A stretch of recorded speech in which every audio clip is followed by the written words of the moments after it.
Welcome back to the Bronze Age, where we have a tism for history. Y'all got any more of them Bronze Age tablets? I'm here for the 5 o'clock free Bronze Age tablet giveaway. Huh? Alright, we are here at the Step Pyramid of Djoser, and I decided to come here at night because this is his home in death, when Ra's light has left the world.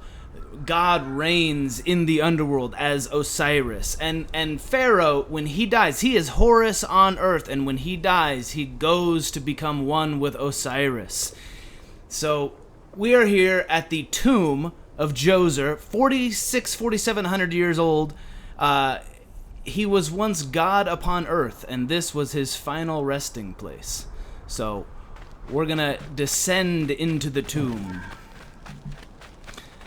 And along the way, we're gonna listen to the tour guide, but along the way, I'm gonna give my patented historicistical knowledge to adding anything that I can think of as we go. Welcome to inside Djoser's Step Pyramid. It sets it today. That's lame. Whatever. It doesn't matter. We're going inside anyways. It's gonna be dark either way. The architect of the Step Pyramid, Imhotep, was a man of great importance to Pharaoh Djoser and ancient Egyptians in general. The base of a statue of Djoser, discovered in 1926, celebrates Imhotep as a carpenter, sculptor, stonemaker, and chief of the seers. Little is known of Imhotep's day-to-day life. While he is credited for writing medical texts, it is for his role of architect that he is most famously known. Yeah, this is Imhotep, a genius that lived 4,700 years ago. Architect, carpenter, sculptor, stonemaker, chief of the seers. So, prophetic powers, wrote medical texts, and he revolutionized tomb building during the reign of King Djoser, created the Step Pyramid out of the earlier mastaba-style tomb. So this was the Step Pyramid was a much more grand style of tomb, and it was the first step, pun intended, along the growth of, the invention of the pyramid itself. So this is the Step Pyramid. It's got that blocky, like stairway to heaven kind of look, and then eventually they will smooth the sides and create a true pyramid, which is what we see at Giza, the Great Pyramids. So Imhotep, great guy, genius, was deified after his death. One of the few characters in Egypt that is not a pharaoh that is deified. Usually that's an honor reserved for only the rulers. So they really respected what he did. From the design of the pyramid to the elements within the complex itself, Imhotep set out to create something that would immortalize his king. An architectural achievement, the Step Pyramid was made from stone blocks instead of mud brick. It was the first time Egyptians built a monument of that height. Imhotep explicitly intended for the stone to reflect natural materials. The funerary complex of Djoser remained famous throughout the centuries and millennia, and its great architect, Imhotep, was deified by ancient Egyptians during the late period. Yeah, they crafted this out of stone blocks, but finished it to make it look like mud brick, because mud brick was how everything was built up until that time. So to make it look like existing monuments, existing palaces and temples, they made it look like it was made out of mud brick, but it's not, it's stone. And there's a lot of things in here that are crafted in such a way to make them look like they're not stone. Like part of the ceiling when we saw the entryway to the temple complex was made to look like rolled logs. Some of the temple fronts out in the palace, like the temple complex above, was made to look like palm trees. There were stone columns, but they were made to look like palm trees. So a lot of things in here are made to look like other materials. In addition to the central subterranean palace built for Djoser, 11 wells were dug. Each went to a depth of 33 meters and connected with a horizontal gallery extending for about 20 meters. The first 5 galleries were intended for members of the royal family. Yeah, wells were very sacred in ancient religions, especially in the Near East. And if you think about it, it's fresh water from under the earth. It's life-giving water from a place you wouldn't expect it, right? Like in the middle of nowhere, you dig down, you find water. So there's a lot of like sacred symbolism with that. So connecting him with the wells, it's connecting him with the life-giving powers under the earth. So after they bury him into the earth, you know, he taps into those life-giving powers so that he can rule and live beyond death. 2 passages lead underground and branch off in 3 directions to various magazine galleries. This vast underground space accommodated sections for storage and ceremonial offerings. One of the tunnels, starting on the east side of the pyramid, contained 40,000 stone vessels, many of them belonging to the king's ancestors. Yeah, just miles of tunnels under here. This is like his home in the afterlife. This is his palace in the afterlife.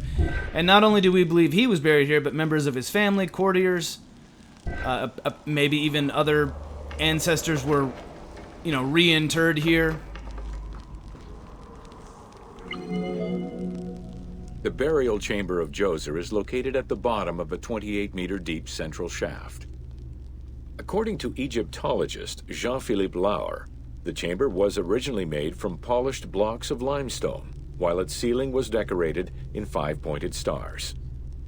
At some point, however, the limestone blocks were replaced entirely by pink granite blocks, leaving behind only fragments of limestone blocks decorated with stars. Yeah, the fact that it was limestone and then replaced with granite, I know in the Great Pyramids at Giza, that their burial chambers have large 100-ton granite blocks for their ceilings as well. So I guess this is where this tradition started. This idea of massive granite blocks being the, you know, over the tomb.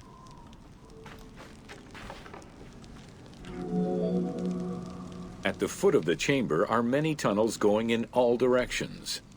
This maze of tunnels, galleries, and chambers stretches over 5 kilometers. There are a number of dead ends and false doors. They may have been intended for the afterlife, rather than to fool thieves. Yeah, it's really strange. Like they'll create fake doorways, and it's thought that only the Ka, the spirit, can pass through those, and the rooms that lay beyond those false doors would be found in the other world, not in ours.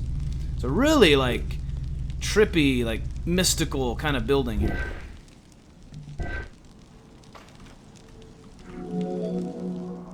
Unlike the Great Pyramid of Giza, or Menkaure, the Pyramid of Djoser does not have any extra openings dug out by thieves. There was no need for them. Because of the easy access into the tunnels and along the corridors, thieves had little trouble clearing out the temples once inside.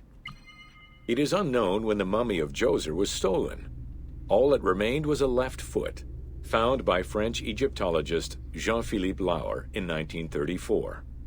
This architect, who devoted his whole life to meticulously exploring the complex, believed it belonged to Djoser. Yeah, so this is Jean-Philippe Lauer. And, yeah, all they found was a left foot, and they think it's Djoser. They're not even sure.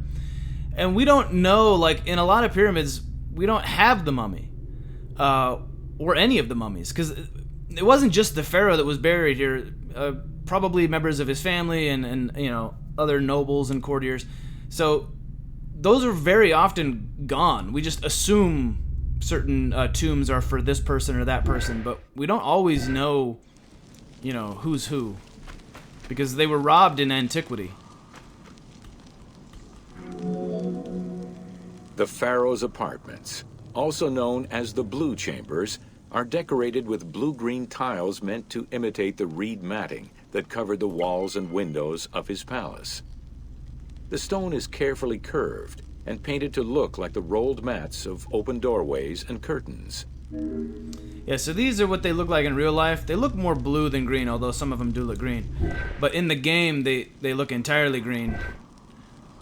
But this is what I was talking about, how the stone was used to imitate other materials. So this These would be reed. These are meant to imitate reed mattings, like decorative wall coverings that were found in his palace. So this is meant to, you know, reflect his home.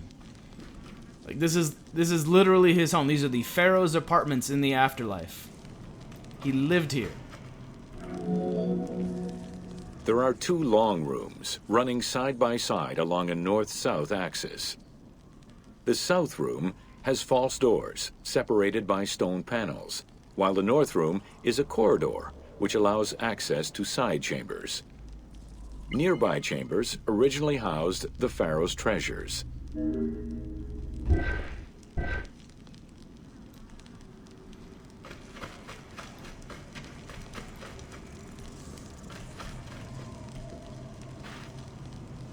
Like he would be walking around here in the afterlife, supposedly. That's what they would have believed.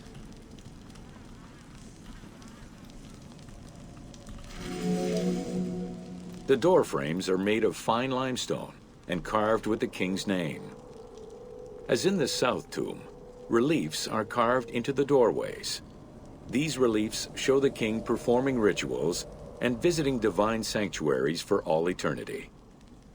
Their interiors are fictive additions made by the team to add to the wonders of the tomb.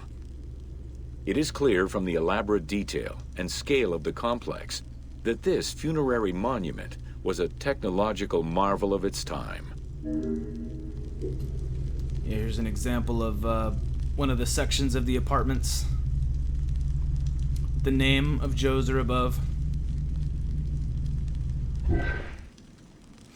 You can see these little circles with the handles under them. That's a cartouche, or they're called the Shen rings, which just means circles. But whenever you see that, especially if you see the name written inside of like an elongated cartouche, that's when you know it's the name, usually of a pharaoh. And the cartouche, the circle, the Shen ring is supposed to protect beyond death. There's a lot of symbolism with that. And then you can see this. You see that it looks like a rolled mat? Again, they made the stone look like something else. It's made to look like a reed mat that has been rolled up so that you could enter this room. Now, in this case, it's a false door. But some of these other rooms, you know, lead to like treasure rooms. Gifts for the pharaoh in the afterlife so that he could live in luxury beyond death. I mean, just imagine this. Imagine the average person is just barely scraping by back in the Bronze Age. You know? They don't have anything. They're like starving peasants. And then this guy, not only does he live in the lap of luxury, but even after his death, they just bury gold and jewels and statues and incense and a lifetime's worth of supplies for different things. Just buried underground for him. Completely wasted for him, for a dead man. I mean, hey, it's cool. It's like, it left like a storehouse for archaeologists to find. At least for the tombs that weren't robbed. Most of them were robbed. But a few of them left treasures for us. So that's Pharaoh's tomb.